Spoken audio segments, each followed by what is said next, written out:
నమస్తే. ఇన్నాళ్ళు నన్ను సపోర్ట్ చేస్తూ, ఎంకరేజ్ చేస్తూ మీ ప్రేమని నాకు అందిస్తున్న ప్రతి ఒక్కరికి కృతజ్ఞతలు. అలాగే ఈ వీడియో కూడా ఖచ్చితంగా మీకు ఉపయోగపడుతుంది. లైక్, షేర్ అండ్ సబ్స్క్రైబ్ చేసి మీ సపోర్ట్‌ని నాకు అందించండి. అలాగే ఈ వీడియో పట్ల మీకున్న అభిప్రాయాన్ని కామెంట్ సెక్షన్‌లో కామెంట్ చేసి తెలియజేయండి. ఇప్పుడు వీడియోని చూద్దాం. జ్యోతిష్య శాస్త్రం ఒక అద్భుతం. వేదాంగమైన జ్యోతిష్య శాస్త్రం అనేటువంటిది మానవ జీవన గమనానికి ఒక వరం. జ్యోతిష్య శాస్త్రం నీ జీవితంలో వెలుగు నింపే ఒక భాష. ఆ భాష నీకు అర్థమైతే ప్రకృతి నీతో మాట్లాడుతుంది. అస్ట్రాలజీ నేర్చుకోవాలి అనుకునే వారికి అద్భుత అవకాశం. మురళీధర శర్మ గారి అస్ట్రాలజీ క్లాసెస్ అతి త్వరలో మొదలు కాబోతున్నాయి. 100% జాబ్ గ్యారంటీ. వివరాల కొరకు సంప్రదించండి. నమస్తే, వెల్కమ్ టు అవర్ ఛానల్. నేను పద్మిని. ప్రస్తుతంతో పాటు ప్రముఖ ఆధ్యాత్మికవేత్త, జ్యోతిష పండితులు, అమ్మవారి సేవకులు, దత్త గణపతి ఉపాసకులు మురళీధర శర్మ గారు మనతో పాటు ఉన్నారు. మాట్లాడదాం. మురళి గారు నమస్కారం అండి. మహాదేవ శ్రీమాత్రే నమః. పెద్దవాళ్ళు అంటూ ఉంటారు, అయితే మన దశ బాగుండాలి లేదా దిశ బాగుండాలి. దశ బాగుండాలి లేకపోతే దిశ బాగుండాలి. ఉండేటటువంటి ఇల్లు అదే అసలు సిసలైనటువంటి ప్రశాంతతను తీసుకొచ్చేటటువంటి. డెఫినెట్లీ మనం ప్రశాంతంగా ఉన్నా, మనం ఆనందంగా ఉన్నా, లేదంటే మనకి బోల్డ్ అంతా మనం ఎదుగుదల వచ్చింది లైఫ్లో అంటే ఇల్లు ప్లే చేసే రోలు అమ్మో మహాద్భుతమైనటువంటి రోల్ని ప్లే చేస్తుంది. ఇల్లు అంటేనే వాస్తులో చిన్న చిన్న టెక్నిక్స్ కూడా ఎంత బాగా పనిచేస్తాయంటే అది ఎన్నో సందర్భాల్లో ఎవరికి వారు పర్సనల్ ఎక్స్పీరియన్సెస్ చేసి చూసుకున్న దాఖలాలు ఉన్నాయి. వాస్తు రిలేటెడ్ ఏమైనా మంచి టిప్స్ చెప్పండి మురళి గారు. రకరకాల సమస్యలు, యాంగ్జైటీతో బాధపడుతున్నారు. యాంగ్జైటీ కూడా ఇల్లు ప్లే చేస్తుంది రోల్ని. యాంగ్జైటీ కానీ, హెల్త్ ఇష్యూస్ కానీ, ఎదుగుదల కానీ, చిన్న చిన్న ట్రిక్స్ ఏమైనా ఉన్నాయా ఫర్ ద బెటర్ లైఫ్? తప్పకుండా అమ్మా. ముందుగా ఈ స్మార్ట్ రెమెడీస్ ఇవి చిన్న చిన్నవి కాకుండా విషయం ఏమిటంటే, ఇంట్లో ఫస్ట్ ఆఫ్ ఆల్ ఉండేటువంటి స్త్రీలు బాధపడుతూ వంట చేయడం కానీ, ఒకరిని తిడుతూ వంట చేయడం కానీ. ఇప్పుడు పిల్లలు వారికి లంచ్ బాక్స్ ప్రిపేర్ చేస్తారు, ఎవరినో ఏదో తిట్టుకుంటూ లేదా పిల్లల్ని తిట్టుకుంటూ ఈ లంచ్ ప్రిపేర్ చేసినటువంటిది కూడా తినేటువంటి వారి మీద కూడా ఇంపాక్ట్ ఉంటుంది ఖచ్చితంగా కూడా. రెండవది, ఇంట్లో తరచూ ఏడుస్తూ ఉన్నా, గొడవలు పడుతూ ఉన్నా, ఇంట్లో ఉండేటువంటి మనకు గడప ఏదైతే ఉందో దానికి ప్రతి శుక్రవారము చక్కగా కూడా శుభ్రపరుస్తూ, వాస్తవానికి ప్రతిరోజు శుభ్రపరచాలి.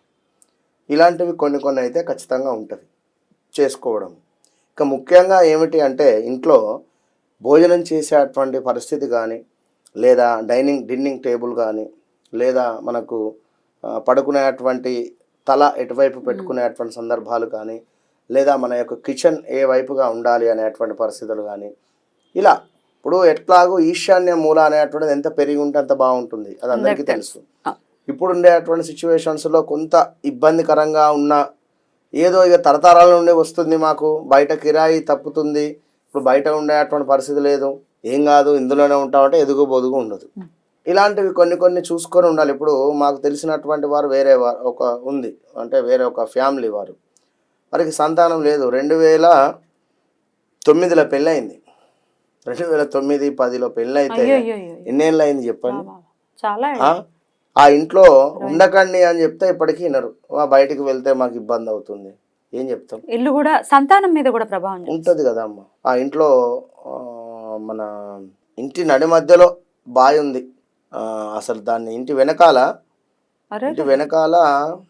ఇక్కడ ఉండే కొంత ఇబ్బందికరంగానే ఉండేది. నేనే యంత్రం పెట్టి పూర్తి చేయడం జరిగింది. విన్నారా?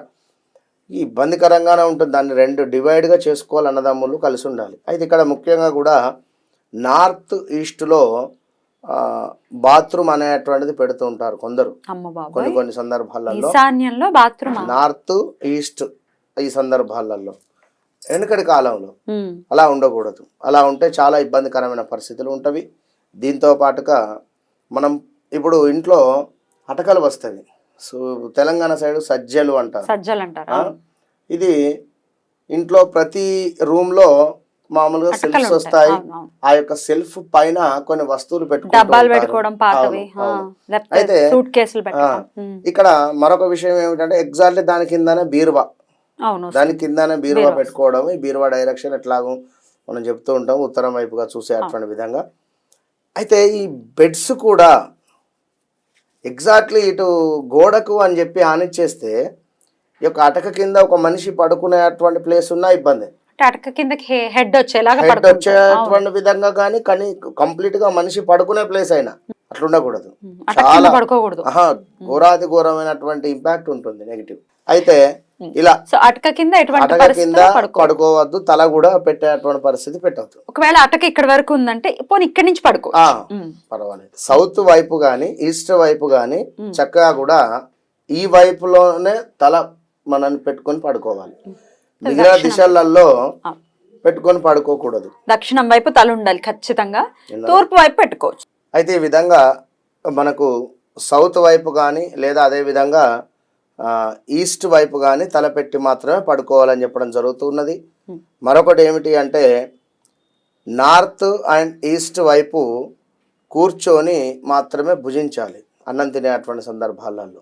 ఉత్తరముఖంగా కూర్చోవాలి, తూర్పు ముఖంగా కూర్చోవాలి. లేదు కొందరు వెయిట్ లాస్ కావాలి అని అనుకునేటువంటి వారు ఖచ్చితంగా కూడా వీరు సౌత్ అండ్ సౌత్ వెస్ట్ లో ఆ సందర్భాలలో కూర్చొని భుజించినట్టయితే తప్పకుండా వెయిట్ లాస్ అయ్యేటువంటి పరిస్థితి ఉంటుంది.